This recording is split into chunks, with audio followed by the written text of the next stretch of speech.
Gusto mo ng 1M in just 2 years? Para sa empleyado, mahirap siya kahit ilang taon ka na sa work. Let me show you kung paano ka naging milyonaryo in just 2 years.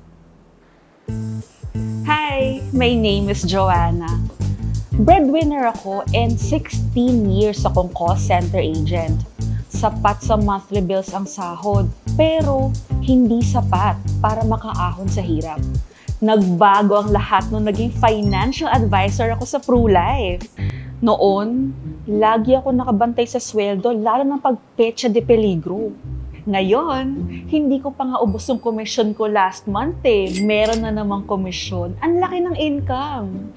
Noon, walang work-life balance kasi halos lahat ng oras na pupunta sa work.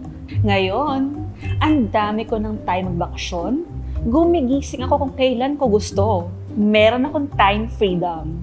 Noon, makakapag out of town lang kung na-approve ang leave at kung may budget. Ngayon, anytime pwede mag-out of town at magbakasyon kasi marami ng time at budget. Noon, 60K lang ang income ko monthly. Ngayon, 250K monthly na at lalo pang tumataas.